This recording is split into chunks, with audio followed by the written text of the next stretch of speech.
Got it. I think we're live now. Just check to confirm.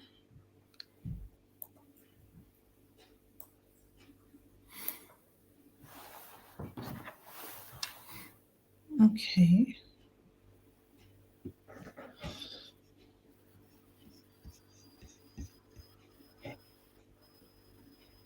This I can you please check your I don't think we're live. I got an okay happening now. Okay, I got a notification now that we're live. Great. Okay. Ah, awesome. Thank you. Welcome everyone.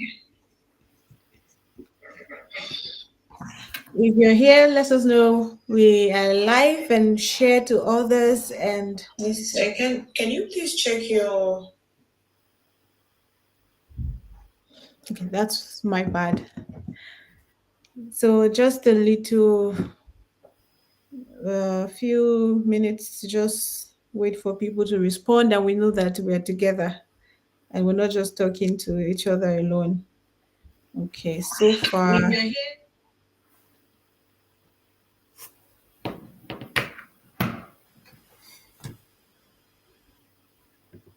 Please guys, if you can see this, say hello. Hi, Victoria. Thank you. Okay, we have people joining us already. Thank you for joining us.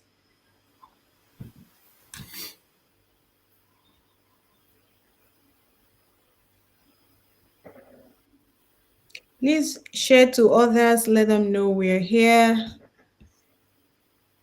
Hi, James. Thank you for joining us. Thank you so much for joining us. Okay, so we can start. I'm happy that at least we have two people here with us. So good evening, everyone. For those of you who don't know me, my name is Muyosore Olua Agbojo. But because my name is so long, my friends call me MJ. So it's totally fine that you call me MJ. And I'm the brainchild behind MGSS. But before we proceed, I usually take time to pray at my events. And I hope you don't mind, Dr. Miles. I'm just going to say a short prayer and then we can start. Is that fine? That's fine. Yeah, thank you. So let us pray. Dear Lord, thank you for today. We commit this event that you please take charge. Everything we're going to learn tonight, let it be for the betterment of our lives. In Jesus' name, amen. Thank Mm. you. What is MGSS? MGSS. It is just MJ's Guide to Student Success. And I'm MJ. So I'm just sharing my experiences, my tips, motivation, just documenting my journey to help other students, to know that it's education is it's not that difficult. Yeah, it's a bit, but it's doable. You can actually achieve academic success.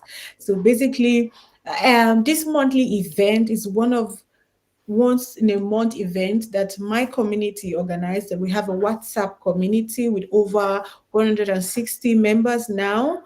We just, come together, bring people to talk to us about important topics and themes that borders around academics, education, and how to just better our lives. And last month, we were privileged to have the Value Mama, Dr. Amaka Ifeduba, with us. And this month, I have another incredible person, Dr. Miles, and I'm really glad that he agreed to share this spotlight with me tonight. So thank you so much, Dr. Miles, for being here. And tonight is going to be talking about the art of academic writing. So fear no more. That essay, that assignment, it is definitely crushable.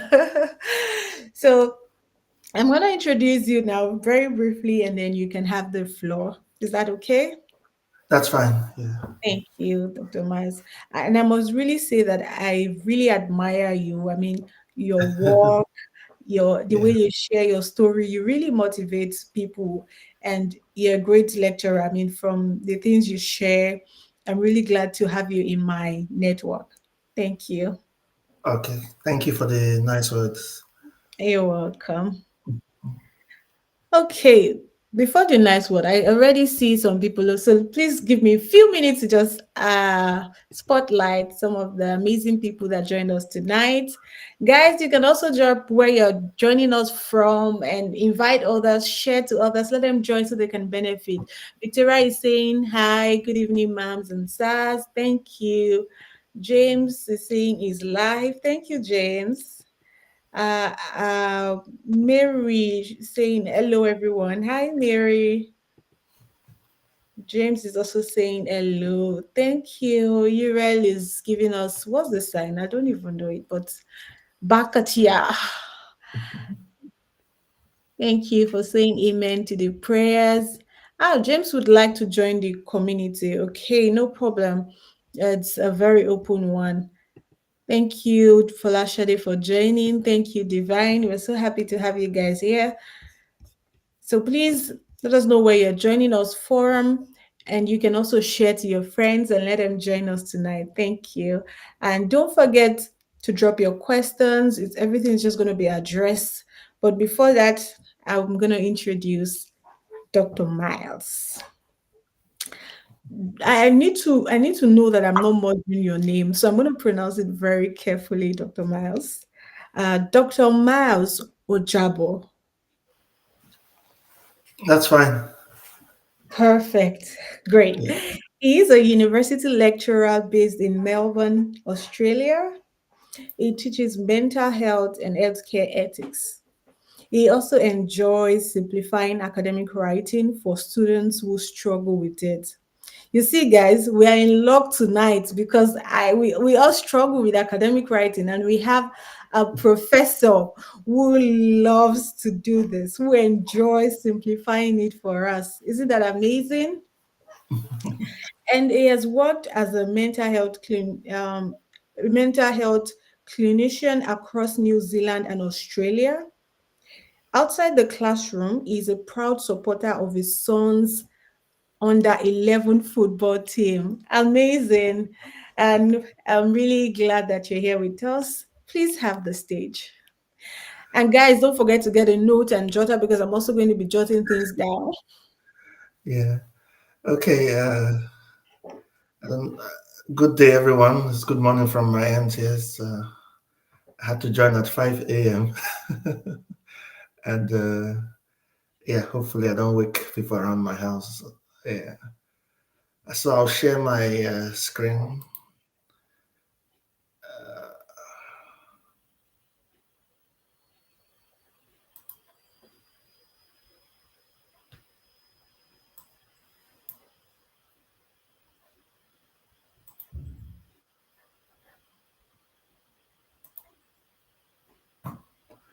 Can you see my screen?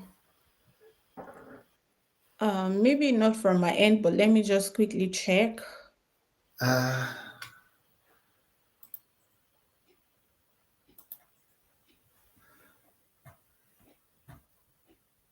Yeah, I just see share this. Okay. Now I see it. okay. All right.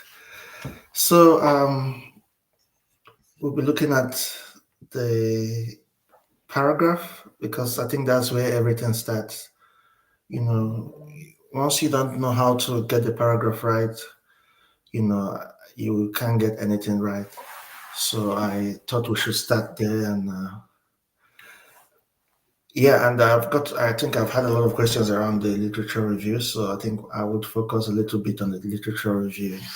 But before we go on, say hello to everyone again. And you can put in your questions. And I don't know, is the format kind of, those questions come at the end of the presentation? Yeah, of Yeah. course. Yes, we Oh, okay, do. all right. Okay, so I'll just go on and feel free to uh, chip in your questions as I go on. So, what is academic writing? It's a formal style of writing used in universities and scholarly publication. It is clear, structured, evidence-based, and objective, aiming to communicate ideas and arguments or research findings, logically or and persuasively. So today I'll focus on how you use that paragraph to probably kind of build literature reviews. So, what's the feature of academic writing? It should have a formal tone. But for today, I might be shifting into the a bit of casual tone just for everyone to be able to understand what's going on. I don't believe that when you teach, you should use a lot of those big grammars and sentences that will drive people away. The structure of the writing is clear, often includes an introduction, body, and conclusion. It should be evidence based. You can't just make a statement. Whatever statement you make should be supported by a kind of a leader, a scholar in the field. And also, there's a lot of citations and referencing that's included in your writing. So the following are very important in academic writing, or will I say the art of academic writing. The paraphrasing is the big one for me, is the most important. When you before you write, you've read articles, and then, or let's say the most important thing before you start writing is the idea you have.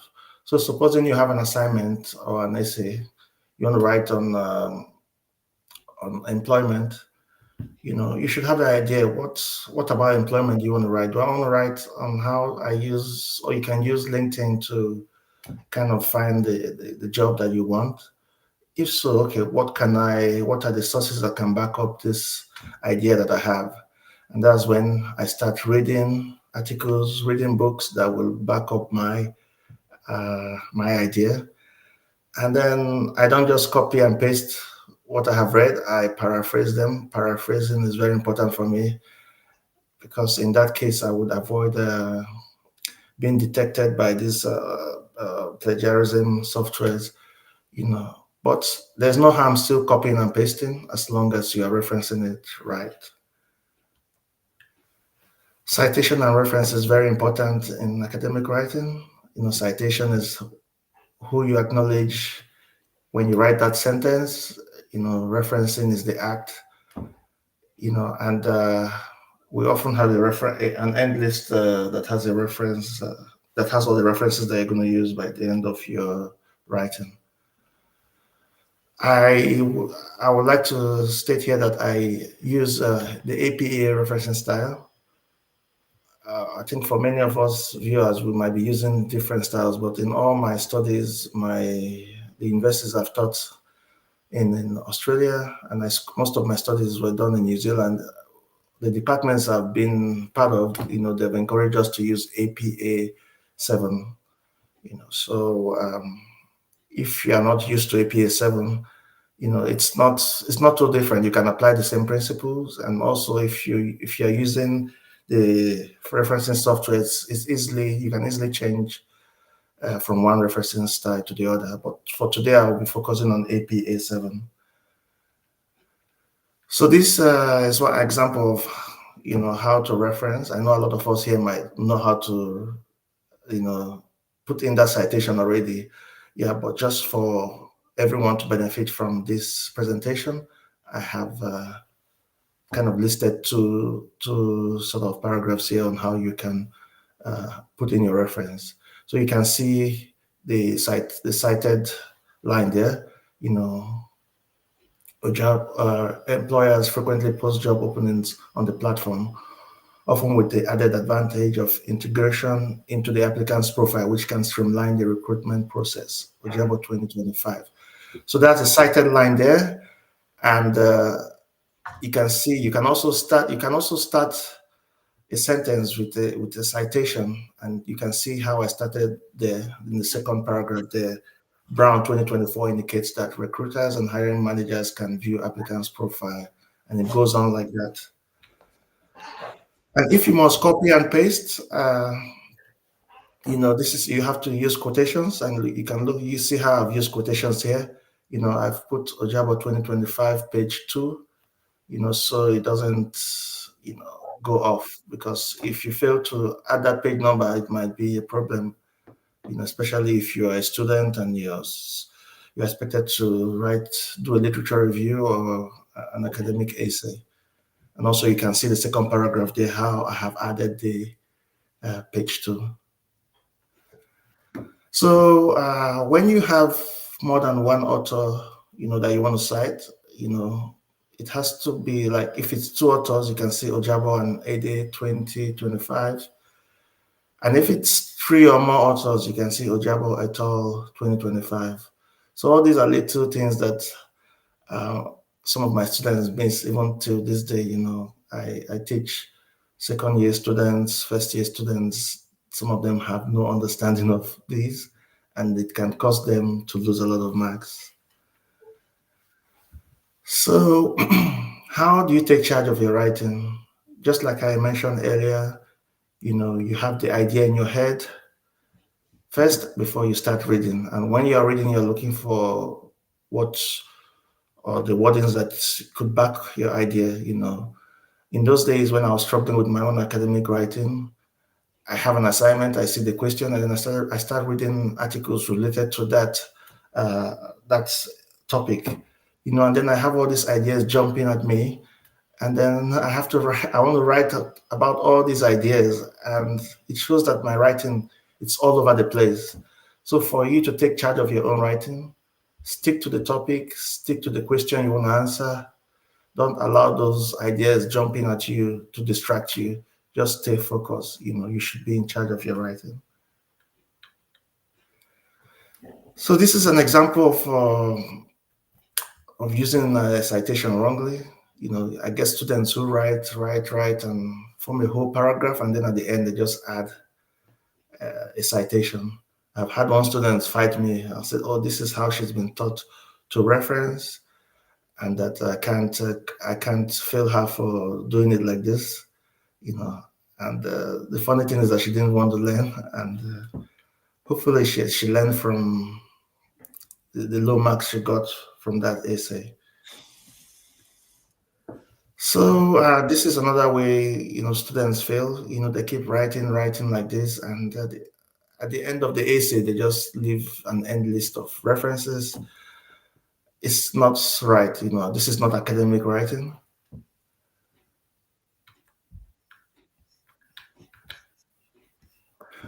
So one advice before we go on: stick to what your idea, one sentence, keep it clean and punchy. Readers appreciate clarity more than complexity. So how do you build your paragraph? This is where the most important part of this presentation starts. Start with topic sentences. Start with topic sentences. This helps you and the reader stay on track. Think of it as your paragraph's GPS. I should be able to see that first paragraph and know what the entire paragraph is about. So let's start with my own writing. Just disclaimer here, I asked ChatGPT to provide a sort of biography about me, which I'm going to use, and then I was able to adapt it to a paragraph. Everything you see here is not necessarily true.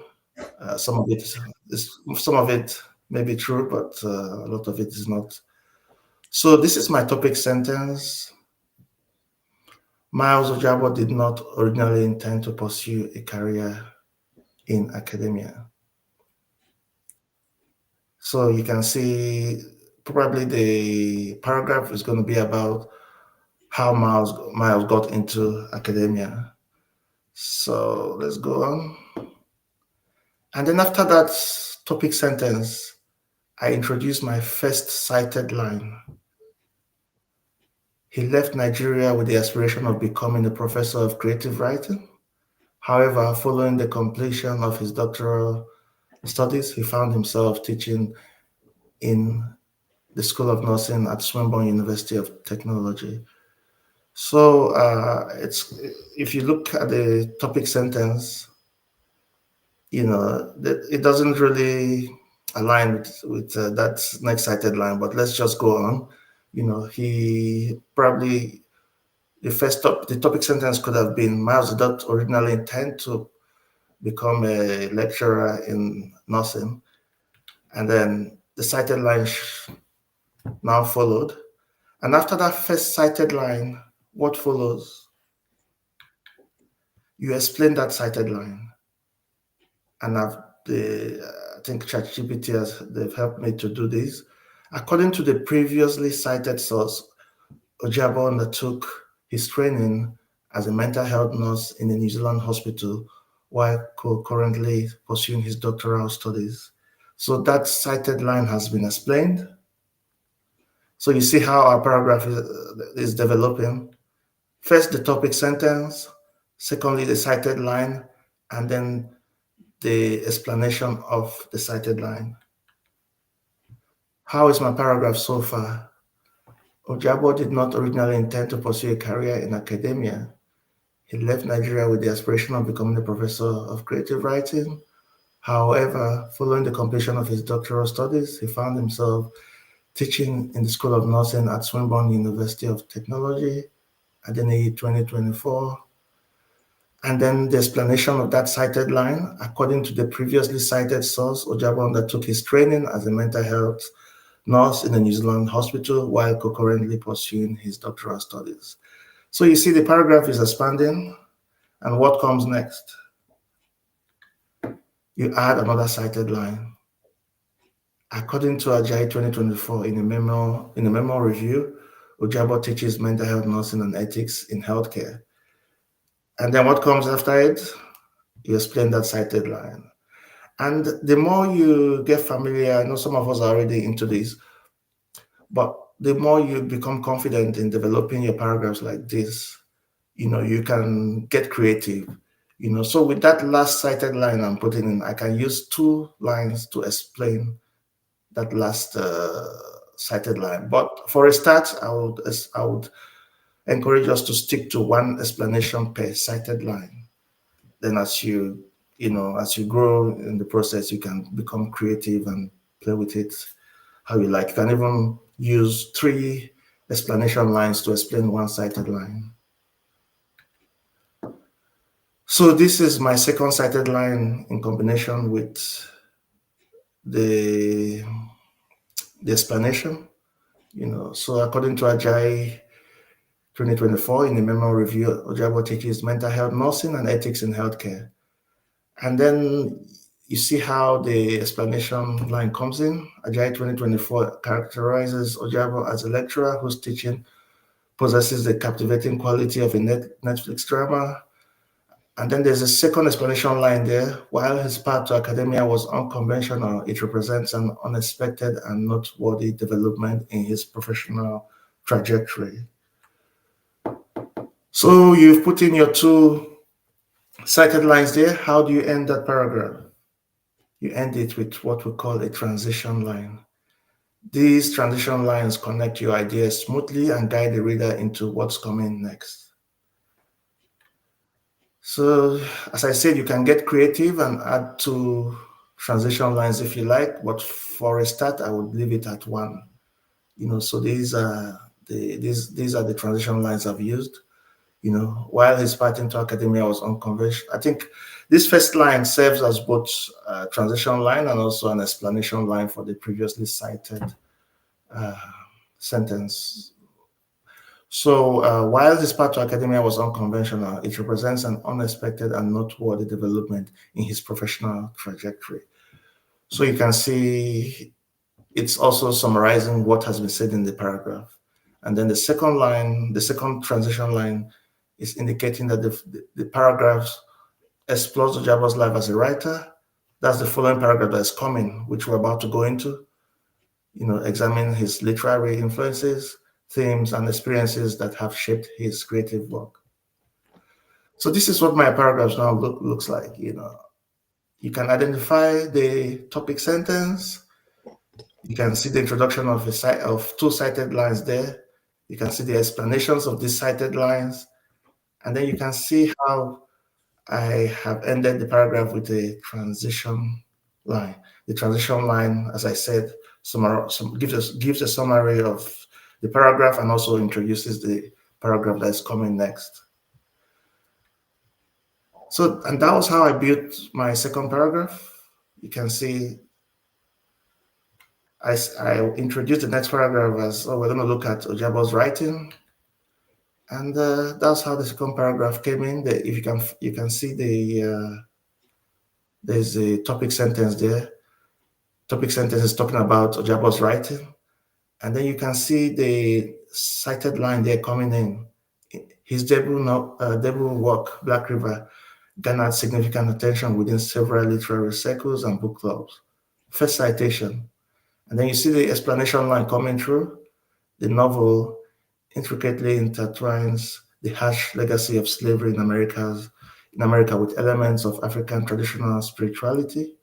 Its central character, Christmas Preacher, is a slave forcibly removed from Africa who must navigate a new world marked by both oppression and resilience. So that's an explanation line there. You see me again introducing another cited line. Ojabo's research focuses on the adaptation of psychiatric clinical experiences into teaching, and then that's Michael et al. 2024. And then the explanation of that second cited line comes in again. Recently he presented at the African conference in Austin, Texas, where he showcased his work entitled Using Achebe Solar Power to Understand Depression as a Mental Condition. And then you see the explanation of the cited line coming through again. And then the paragraph ends with another transition line. His 2 decades of writing encompass diverse themes shaped by his life experiences, which are further examined in the subsequent section. So I'm really telling you that the next paragraph is going to talk about I think my life, my personal life. I won't bore you with that again. It's still the same principles. Who is miles beyond his professional titles and academic contributions. That's the topic sentence there. Cited lines coming in. The explanation of that cited line is coming in again. Second cited line, explanation of that second cited line, and then you end with a transition sentence. So that's it, because I hope I've been able to entertain you all with that my life, it's sort of a Chat GPT biography.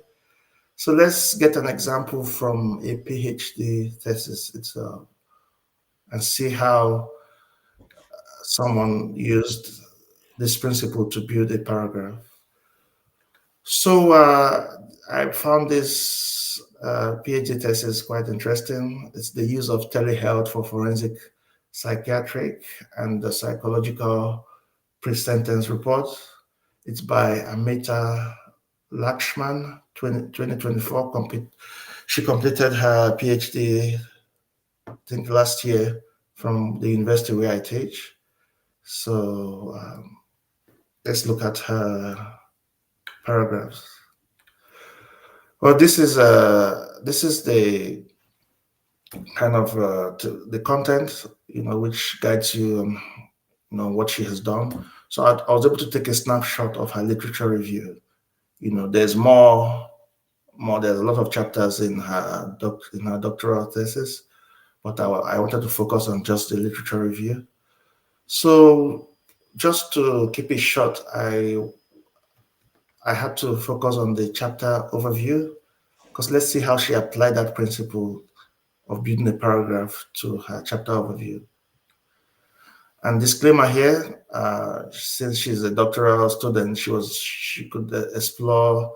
She didn't necessarily follow my style. She could be creative as much as she wants. She has her own style. And as I said, my style is just to guide you to become confident in building that paragraph. But as you get more confident, you can also bend, be flexible. A question I had during my own presentation a few weeks ago, someone asked a question: can I reference every line? You can do that and get away with it, but I don't think I will enjoy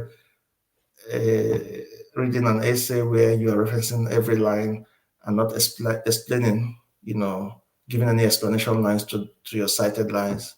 So let's look at the chapter overview by the doctoral researcher Amita Lakshman. You know, telehealth use. Telehealth is using probably like this platform we're using now, to assess people, to do assessments on people. They don't have to leave the comfort of their houses. Doctors use Zoom or Teams to kind of assess patients while they can stay at home, and clinicians use the telehealth system. So let's see her topic sentence here. Telehealth use has grown rapidly in recent years, and the global COVID-19 pandemic gave rise to a rapid surge in its use to deliver healthcare. So clinicians, it's, so see the introduction of her cited line. I was able to adjust this a little bit to suit what I'm trying to say. So this introduction of the cited line, clinicians were required to work from home due to the lockdown restrictions implemented by various governments and patients. And they were encouraged to use telehealth rather than attend clinics for appointments. So you see that explanation. You see the first cited line coming in, and then the following line should be the explanation line. Although the pandemic can be said to be over, working from home is now a vital aspect of work culture globally. And then you see the introduction of a second cited line. During the pandemic, telehealth rapidly evolved, and its usefulness and ability to provide efficient and high quality healthcare became evident. So you see that second cited line in her paragraph, and then the explanation line again comes in. To this day, telehealth continues to serve a significant purpose. Many practitioners and organizations view telehealth as the preferred modality of healthcare facilitation among healthcare providers and patients. And there's an explanation line that comes in. The practitioners in question include doctors, nurses, social workers, and occupational therapists, and others. And then there's a third cited line in Lakshman's this paragraph. You can see the cited line by Department of Health there, and then you can see that she has ended it with the transition line.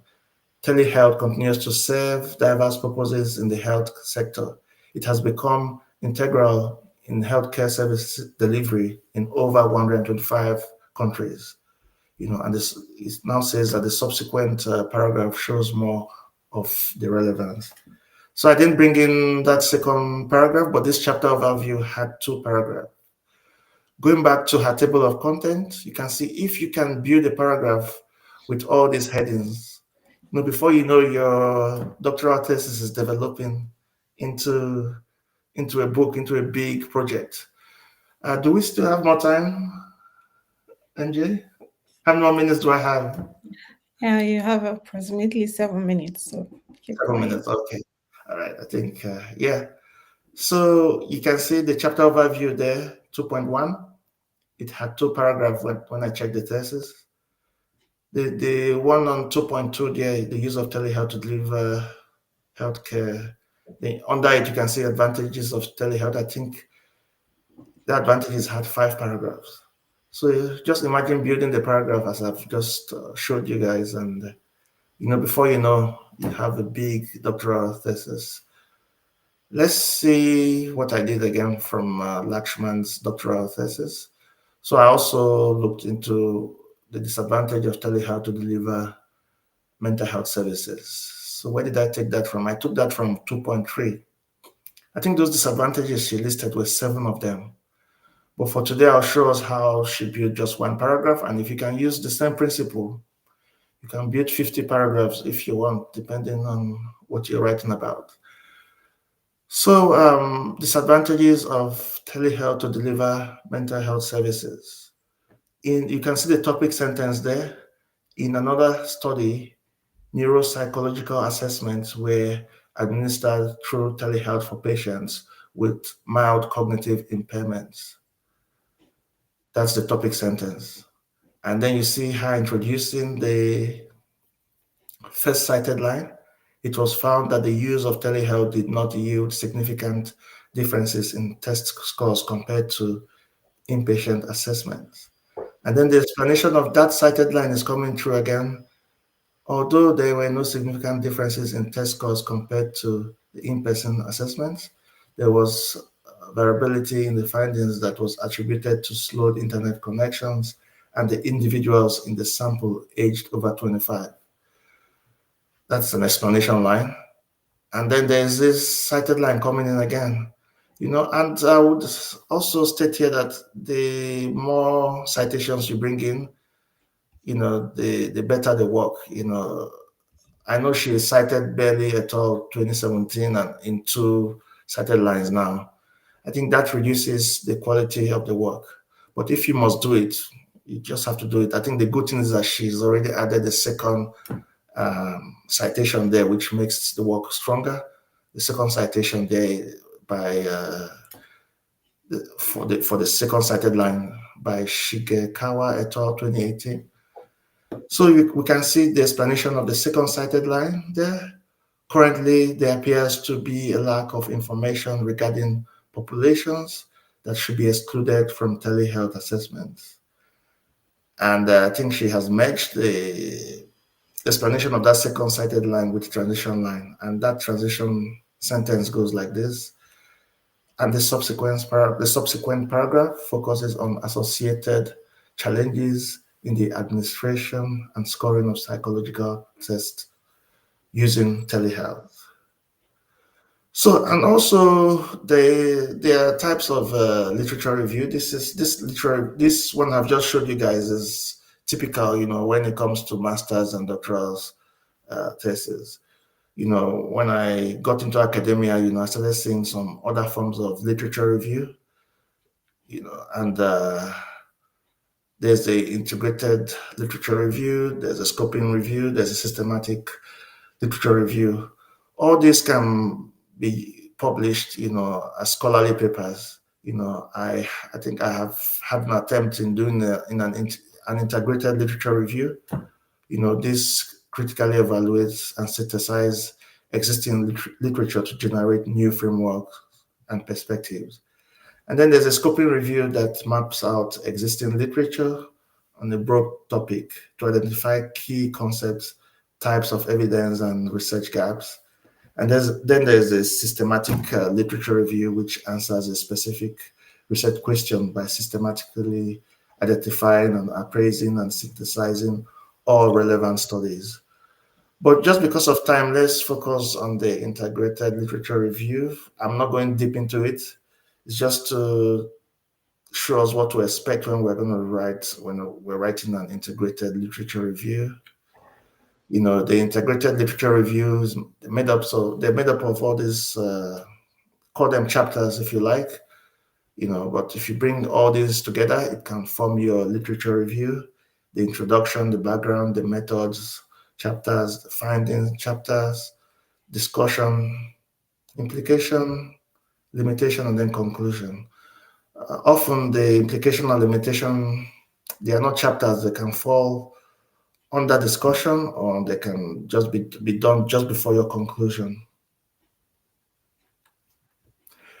So with your introduction in the integrated literature review, persuasive writing is very important. This is where you can bring in your own voice, position, and conviction.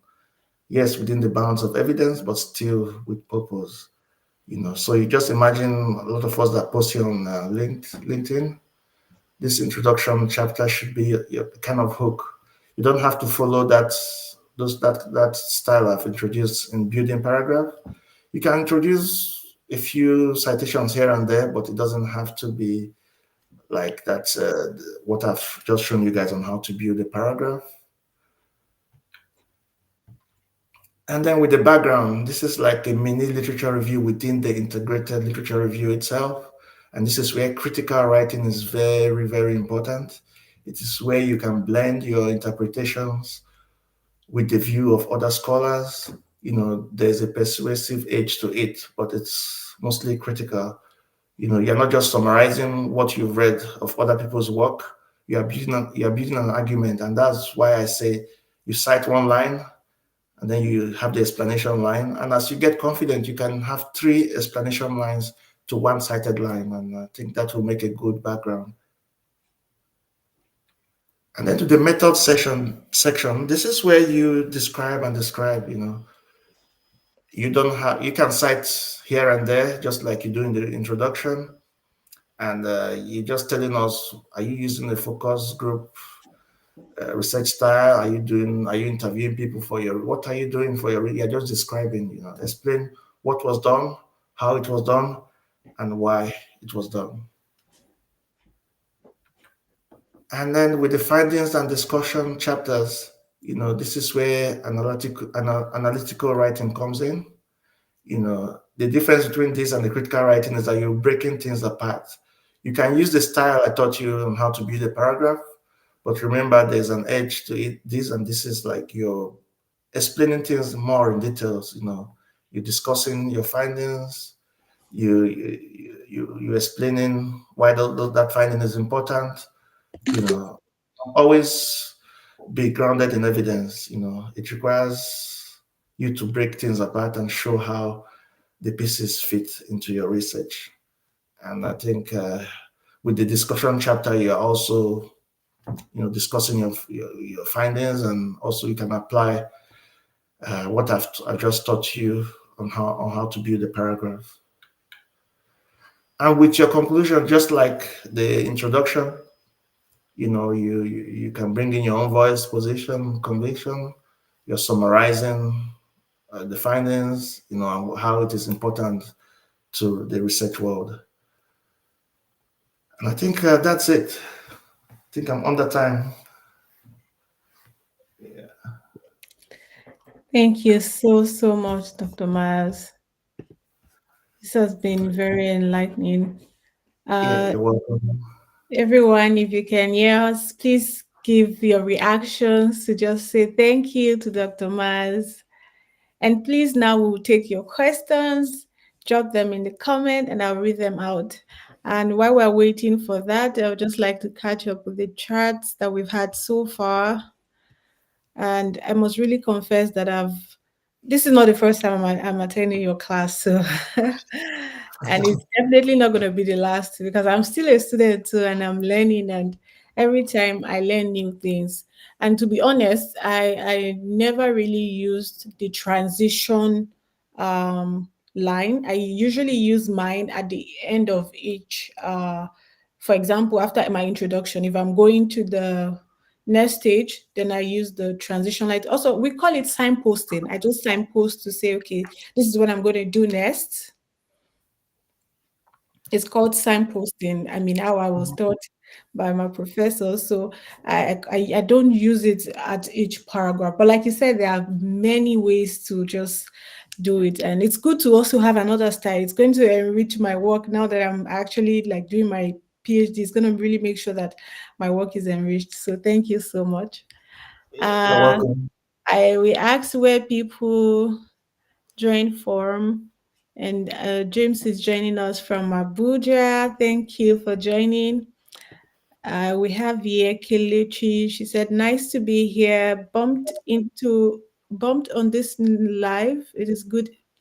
Bumped on this. Never. It is live. Good evening, everyone from Oka. Welcome. Divine Two is joining from Oka, Anambra State. Hi, Inchewi. I don't want to say your Cherry. name. Inchewi. My mouth with the C. Joining us from Lagos. Thank you, sis. Thank you for joining us. We have Temilade from Osun State. Hey, Brahemi is here and he's saying best people. Thank you. He's joining us from the UK. Thank you for always supporting. We have Olumide joining us from Abba, Abia State. Welcome. Dr. Ellen, thank you for joining us. Thank you so much. Ogenefejiro, I hope I'm not saying this. From Benin, thank you. Victoria from Oyo State, thank you for joining us. Mama Bironka is joining us from Lagos, thank you. Hi, Felicia. She's saying thank you. Thank you for reposting, for your likes. Thank you. Really grateful. Remy is saying again, is asking you, hope you're in good health. Maybe you can answer him. Yes, I'm doing okay. Thank you. Thank you, Columbia. She's saying nice. Thank you. Okay. Kelechi wants to be added to the group. I'm gonna share the link. Don't worry. Mama Lushala is also joining us from Lagos. Thank you so much, Ma. Thank you. We have Dr. Uchechi also from Umaya, Nigeria. Thank you. Thank you. Everyone is saying thank you. We have Rita from Gabon. Hi, Rita. Thank you for joining us. We're happy to have you here. Chinomzo Despond is joining us from Nigeria. Welcome. Thank you for joining. So now we're taking questions. Please drop your questions. I'm sure you must have one or two. Anything about academic writing, please. Now is the time to drop it.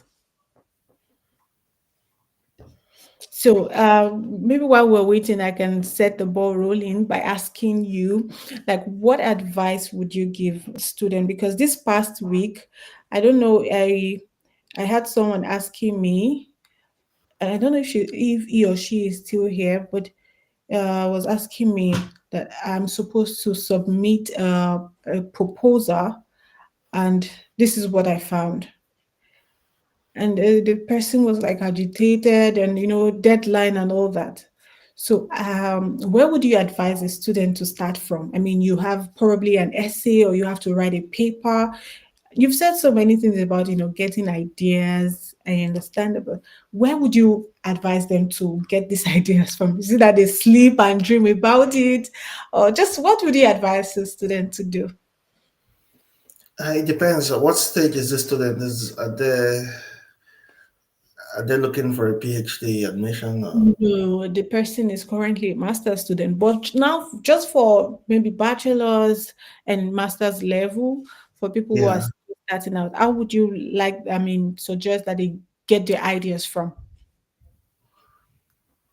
Uh, I think for a start, if you're a bachelor's graduate and you want to go into a master's program, I think it's different for I think a lot of, and it also depends on the masters. Is it a top masters or is it research masters? Uh, Research. research. Research. Okay, is to have that idea. Was just read a lot of what areas Thank that you. That's what I'm looking for. That's what thing I'm looking for. Because I'm just looking for you to say, read, read, read. I know it's not going to fall from heaven. Like, that's yeah, the yeah, so many people make. Like, they think, oh, they want to write a topic and they just maybe pick anything. You have to read first. I mean, you have yeah, to go online. Another, yeah, probably something you're interested in and it comes to you, you have to probably go in line with what you're passionate about, but you still have to read. You have to make yeah, sure there are resources available. So I was yeah, just looking for you to say the word read and you did not disappoint, so thank you. yeah, yeah. And if Because you're watching if this now, if you're interested in the social sciences, for instance, you should be familiar. You should read. And also, if you're looking at the school, find the name of the lecturers there, the professors there. What have they written on? Read what they've written on, and probably something might jump out of their articles to you, and then you can do more research on that you're interested in, and you go from there. You can send an email to the lecturers, to the professors, and tell them, no, this is what I'm interested in. Can you guide me? And I'm interested in doing a master's by research in this. And yeah, you go from there. And you can also talk to past students that have done it too, and they would guide you and encourage you on what to do. yeah, that's true. That's very helpful. Thank you so much for Yeah. answering. Let's go back to the chat now and see if we have questions already.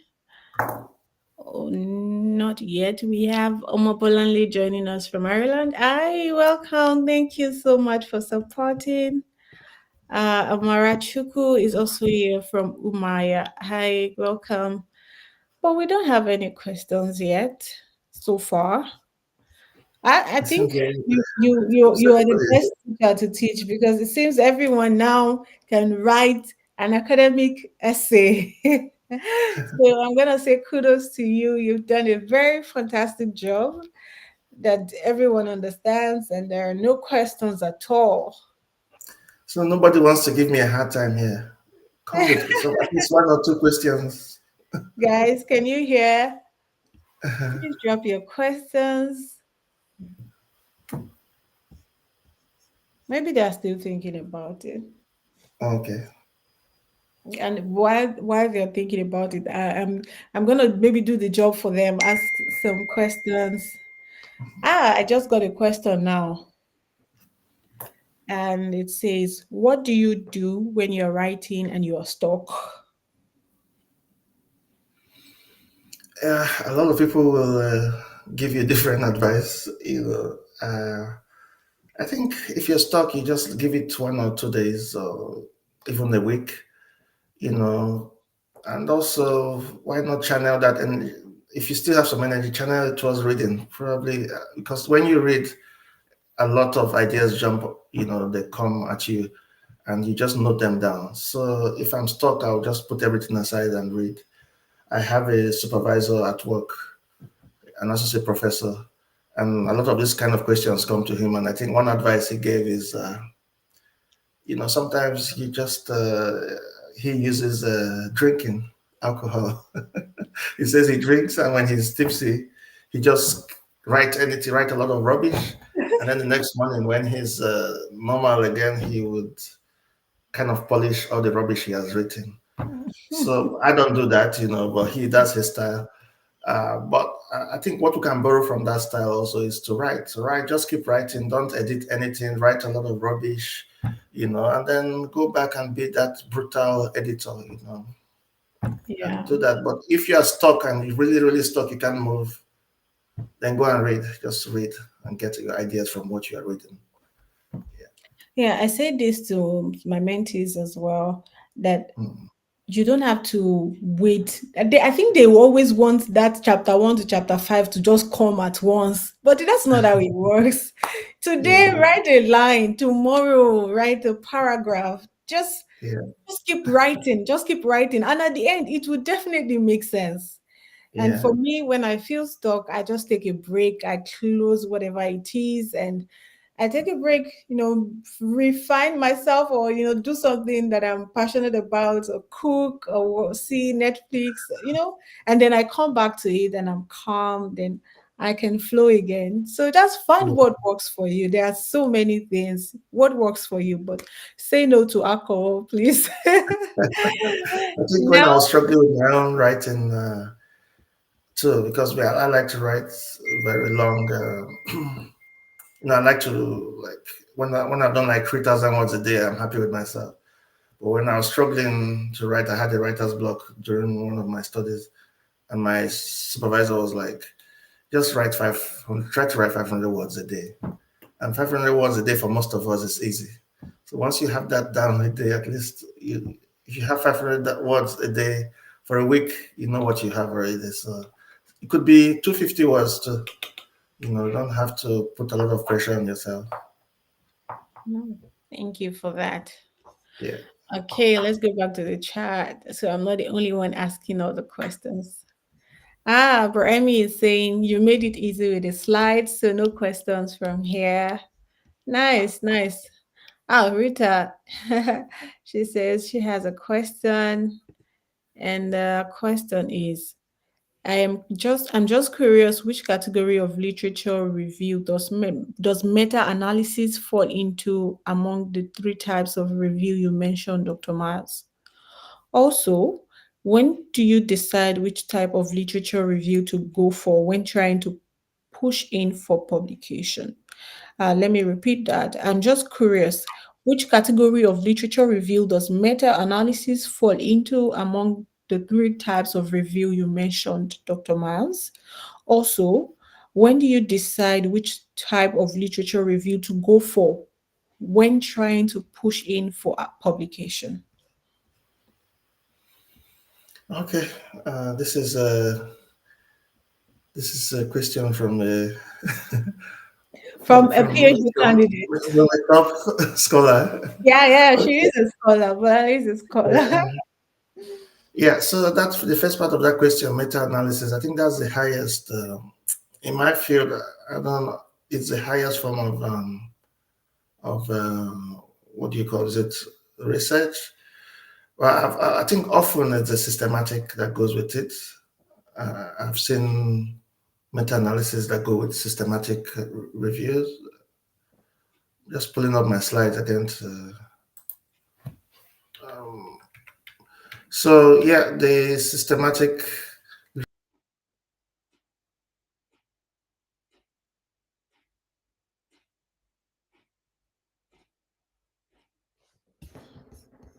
Okay, ma'am. emphasizing all relevant studies.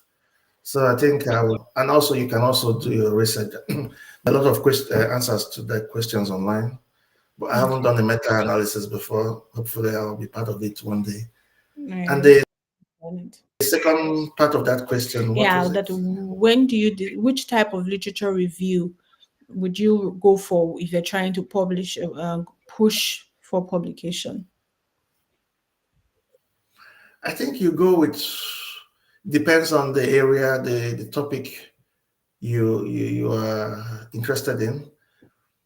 If you're going for if you are looking to answer a specific research questions, for example, you can review, looking at a lot of relevant studies in this case.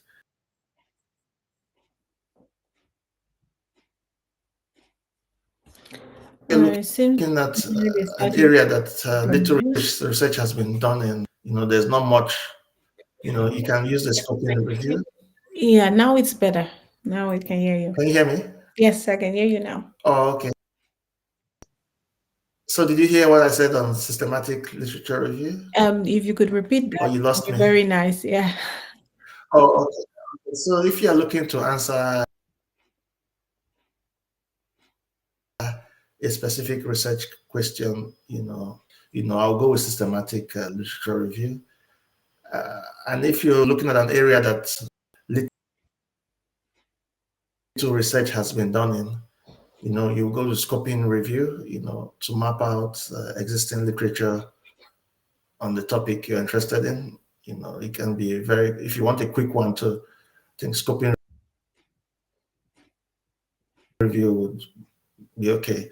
And then they interested in a topic that has, for me, I think it's a topic that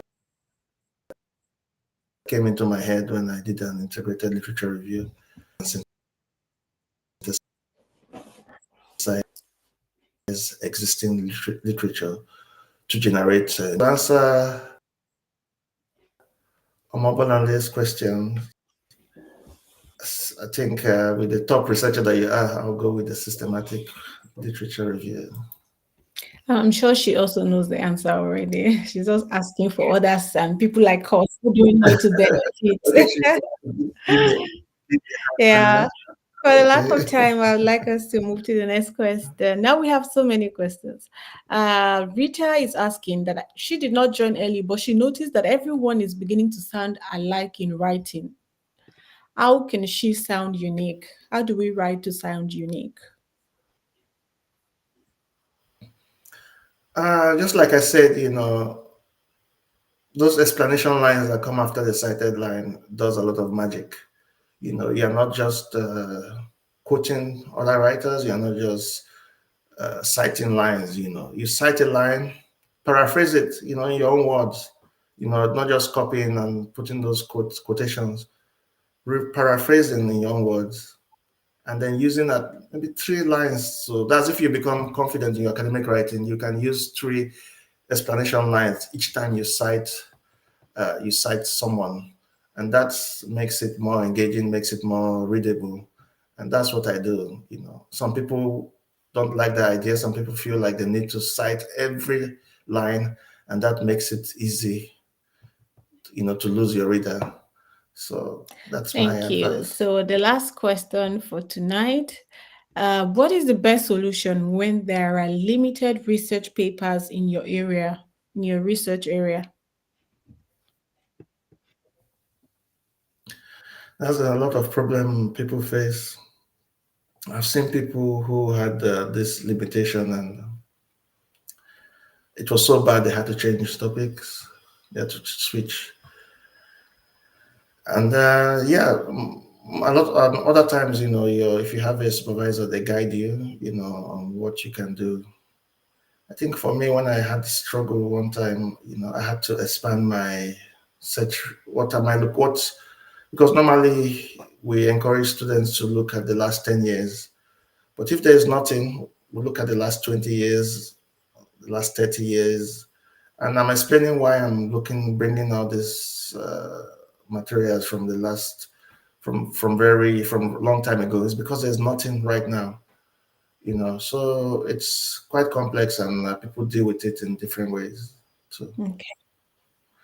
you can add to that, MJ. Have Thank you you. encountered Thank you. such a Yes, situation see, before? Yeah, there are things like yeah. this, issues like this, but if you read, it also saves you the stress of doing a research in where there are limited research. So if you read first, then you know that, oh, this is a no-go area, or or something that would delay or disturb you, and you can quickly, readjust or re-strategize. But in the situation where this is maybe unavoidable, I would advise that, just like you said, change the scope, timeline probably, or change your context.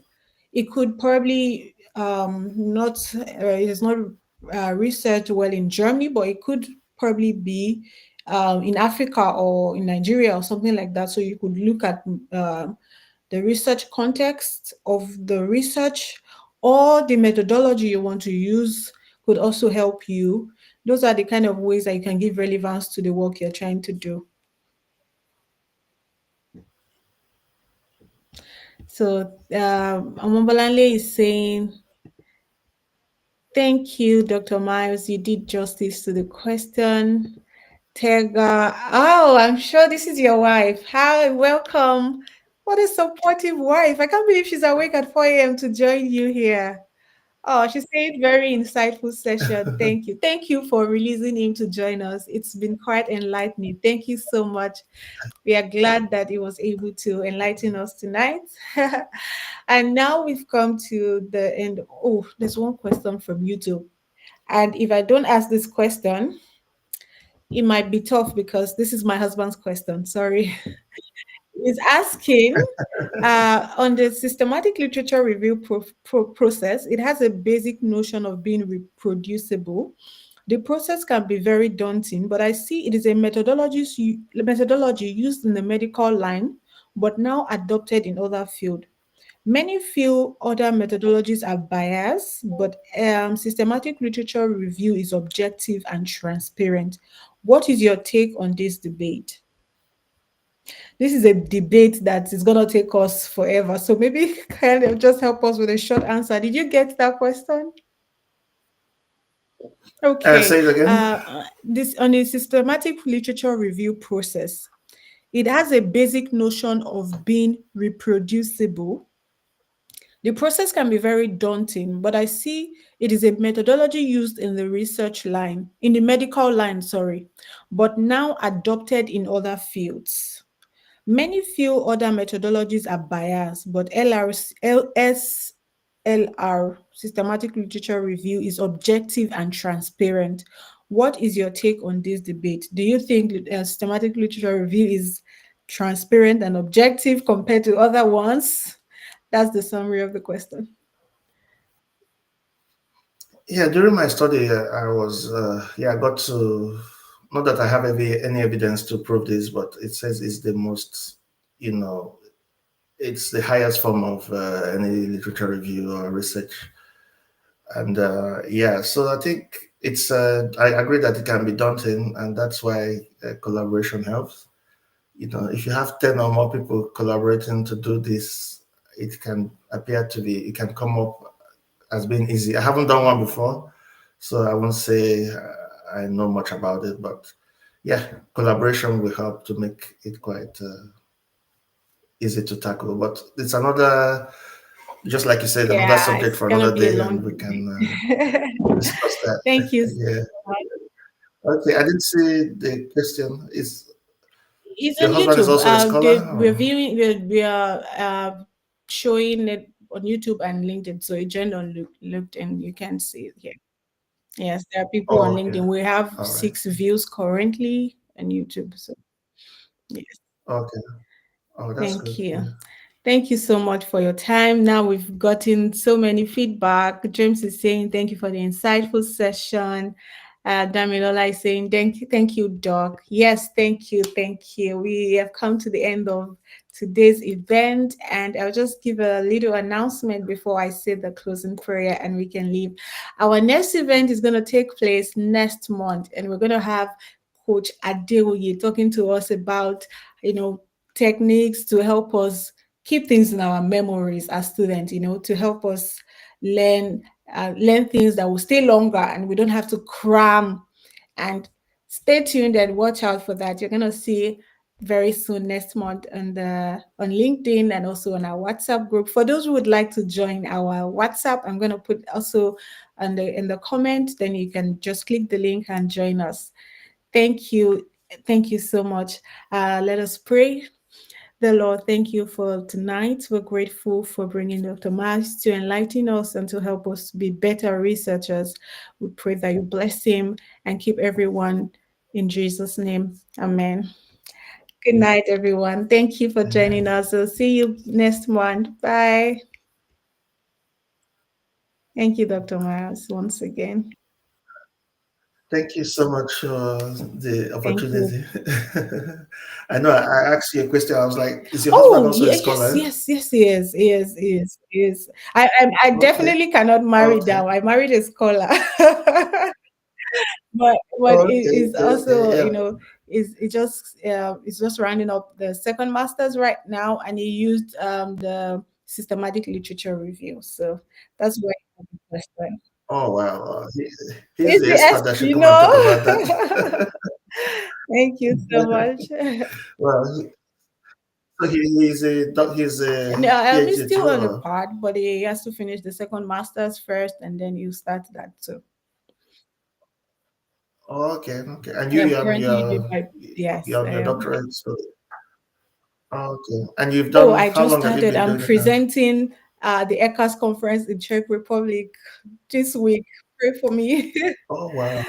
Oh, wow. Thank you. Oh, that's good. So when you start your PhD, I don't know if it's the